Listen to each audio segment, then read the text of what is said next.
Eventos Finais, capítulo 15. O selo de Deus e a marca da besta. Só duas classes.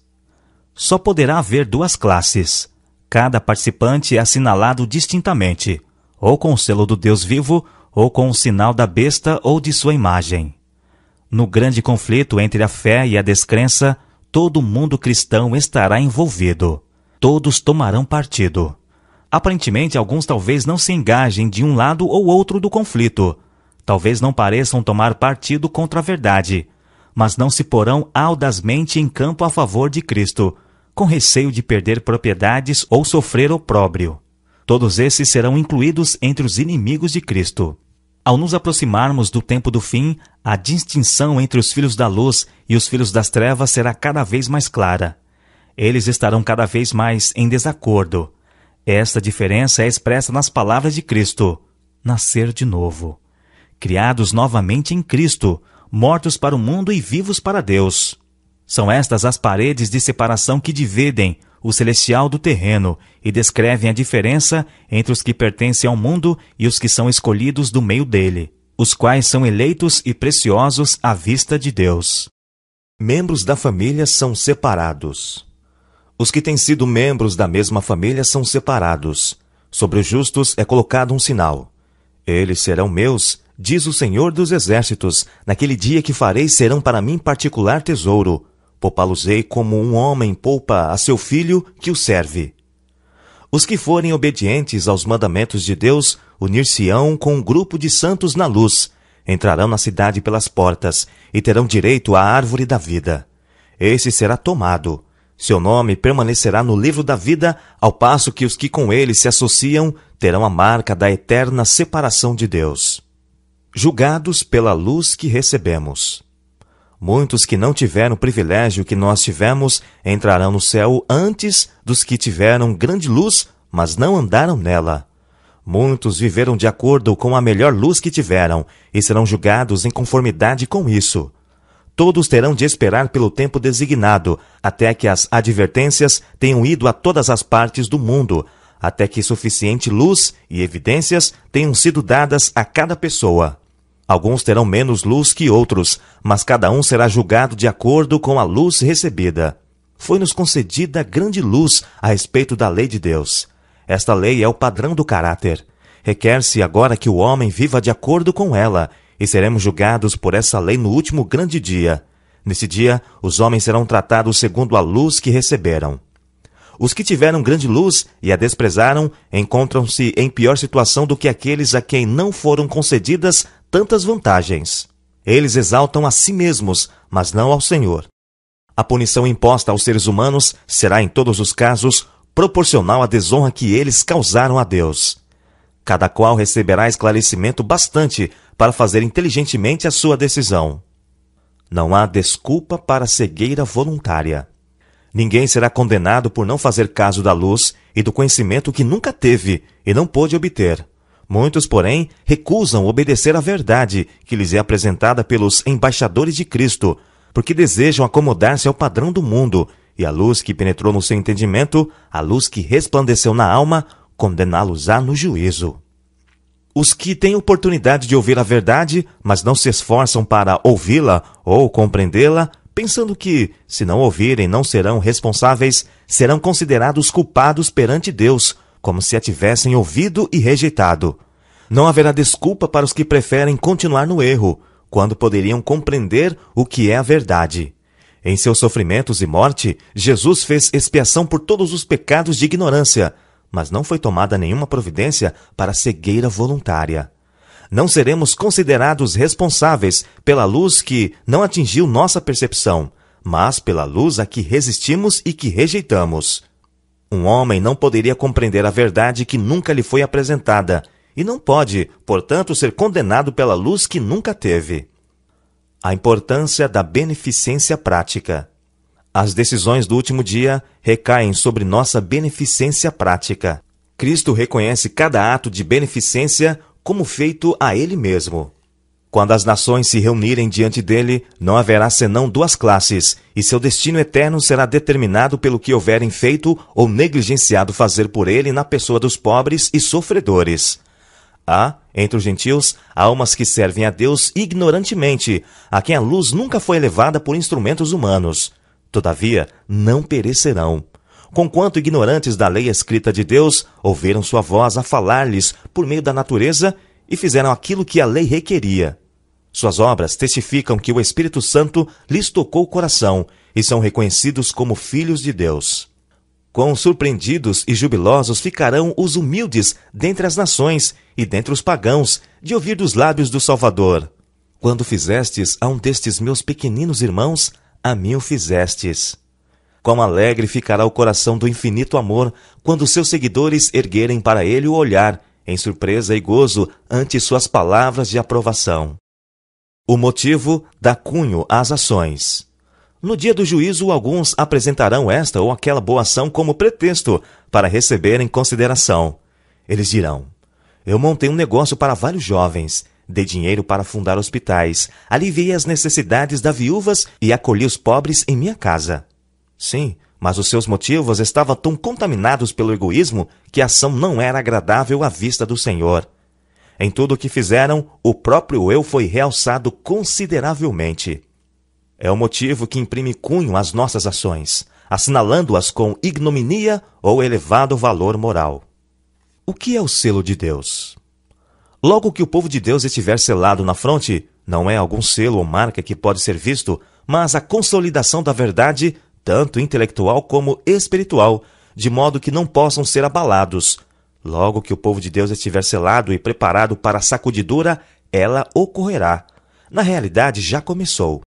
O selo do Deus vivo é colocado nos que guardam conscienciosamente o sábado do Senhor. Os que querem ter o selo de Deus na testa precisam guardar o sábado do quarto mandamento. A verdadeira obediência do sábado é o sinal de lealdade a Deus. De todos os 10 preceitos, só o quarto contém o selo do grande legislador, criador dos céus e da terra. A observância do memorial do Senhor, o sábado instituído no Éden, o sábado do 7º dia, é a prova de nossa lealdade a Deus. Tão verdadeiramente como foi colocado um sinal sobre as portas das habitações dos hebreus, para proteger o povo contra a ruína geral, será colocado um sinal em cada um dos que pertencem ao povo de Deus. O Senhor declara: também lhes dei os meus sábados, para servirem de sinal entre mim e eles, para que soubessem que eu sou o Senhor, que os santifica. Semelhança com Cristo no caráter. O selo do Deus vivo só será colocado nos que se assemelham a Cristo no caráter. Os que hão de receber o selo do Deus vivo e ser protegidos no tempo de angústia devem refletir completamente a imagem de Jesus. O selo de Deus jamais será colocado à testa de um homem ou mulher impuros. Jamais será colocado à testa de um homem ou mulher cobiçosos ou amantes do mundo. Jamais será colocado à testa de homens ou mulheres de língua falsa ou coração enganoso. Todos os que recebem o selo devem ser imaculados diante de Deus, candidatos para o céu. O amor exprime-se na obediência, e o amor perfeito lança fora o temor. Os que amam a Deus têm o seu selo na testa e praticam as obras de Deus. Os que vencem o mundo, a carne, o diabo, serão os agraciados que receberão o selo do Deus vivo. Com todas as faculdades que nos foram dadas por Deus, estamos procurando alcançar a medida da estatura de homens e mulheres em Cristo? Estamos buscando sua plenitude, chegando cada vez mais alto, procurando atingir a perfeição de seu caráter? Quando os servos de Deus chegarem a esse ponto, eles serão selados em suas frontes. O anjo relator declarará: feito está. Eles estarão completos naquele a quem pertencem pela criação e pela redenção. No tempo do selamento, agora. Vi que a presente prova do sábado não poderia vir até que a medição de Jesus no lugar santo terminasse e ele passasse para dentro do segundo véu. Portanto, os cristãos que dormiram antes que a porta fosse aberta no Santíssimo, quando terminou o clamor da meia-noite no 7º mês, em 1844, e que não haviam guardado o verdadeiro sábado, agora repousam em esperança, pois não tiveram a luz e o teste sobre o sábado que nós agora temos, uma vez que a porta foi aberta. Eu vi que Satanás estava tentando alguns do povo de Deus neste ponto, sendo que grande número de bons cristãos adormeceram nos triunfos da fé e não guardaram o verdadeiro sábado. Eles estavam em dúvida quanto a ser isto um teste para nós agora. Satanás está agora usando cada artifício neste tempo de selamento, a fim de desviar a mente do povo de Deus da verdade presente e levá-los a vacilar. Vi que ela, a senhora Hastings, estava selada, e a voz de Deus ressurgiria e se ergueria sobre a terra, e estaria com os 144.000. Vi que não precisamos chorar sobre ela. Ela repousaria durante o tempo da angústia. Em nossa terra vivem homens que passaram dos 90 anos de idade. Os resultados naturais da velhice se fazem notar em sua debilidade, mas eles creem em Deus e o Senhor os ama. O selo de Deus está neles e se encontrarão com aqueles a cujo respeito o Senhor disse: Bem-aventurados mortos que morrem no Senhor. Oxalá o selo de Deus seja colocado em nós. Dentro em pouco será colocado o selo de Deus em cada um de seus filhos. Oxalá ele seja colocado em nossas frontes. Quem pode suportar o pensamento de ser passado por alto quando o anjo se puser a selar os servos de Deus em suas frontes? Se os crentes, na verdade, não forem sustidos por sua fé nestes dias relativamente pacíficos, que os deterá quando vier a grande prova e sair o decreto contra todos os que não adorem a imagem da besta, nem receberam na testa ou nas mãos o sinal? Não está longe esse tempo solene. Em vez de se tornar fraco e irresoluto, o povo de Deus deve estar reunindo forças e ânimo para o tempo de angústia. O que é a marca ou sinal da besta? João foi convidado a contemplar um povo distinto dos que adoram a besta ou a sua imagem, observando o primeiro dia da semana. A observância desse dia é o sinal da besta. O sinal da besta é o dia de repouso papal. Quando vier a prova, será mostrado claramente o que é a marca da besta. Ela é a observância do domingo. O sinal ou selo de Deus é revelado na observância do sábado do 7º dia, o memorial divino da criação. A marca da besta é o oposto disso, a observância do primeiro dia da semana. A todos, os pequenos e os grandes, faz que lhes seja dada certa marca sobre a mão direita ou sobre a fronte. Apocalipse capítulo 13, verso 16. Os homens não só não deverão trabalhar com as mãos no domingo, mas reconhecer com a mente que o domingo é o sábado. Quando é recebido o sinal da besta? Ninguém recebeu até agora o sinal da besta. A observância do domingo não é ainda o sinal da besta, e não será até que saia o decreto compelindo os homens a venerarem esse falso sábado. Chegará o tempo em que esse dia será a prova, mas esse tempo ainda não veio.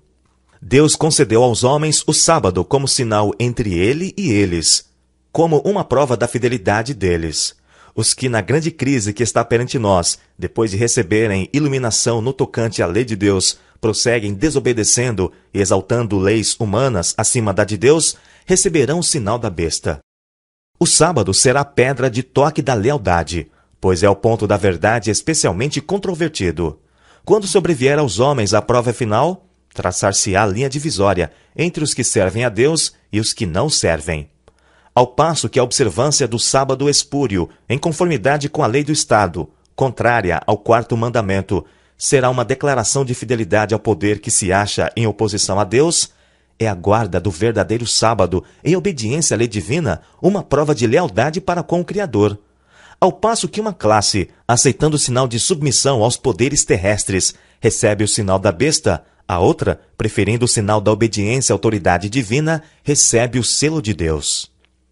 A imposição da observância do domingo é a prova. Ninguém é condenado sem que haja recebido iluminação, nem se compenetrado na obrigatoriedade do 4º mandamento. Mas quando for expelido o decreto que impõe o sábado espúrio e o alto clamor do 3º anjo advertir os homens contra a adoração da besta e de sua imagem, será traçada com clareza a linha divisória entre o falso e o verdadeiro. Então os que ainda persistirem na transgressão receberão o sinal da besta.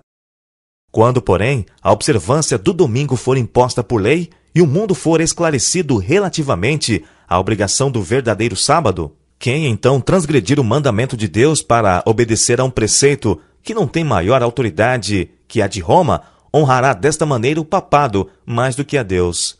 Prestará homenagem a Roma, ao poder que impõe a instituição que Roma ordenou. Adorará a besta e a sua imagem. Ao rejeitarem os homens a instituição que Deus declarou ser o sinal de sua autoridade e honrarem em seu lugar a que Roma escolheu como sinal de sua supremacia, aceitarão de fato o sinal de fidelidade para com Roma, o sinal da besta. E somente depois que esta situação esteja assim plenamente exposta perante o povo, e este seja levado a optar entre os mandamentos de Deus e os dos homens, é que então aqueles que continuam a transgredir hão de receber o sinal da besta.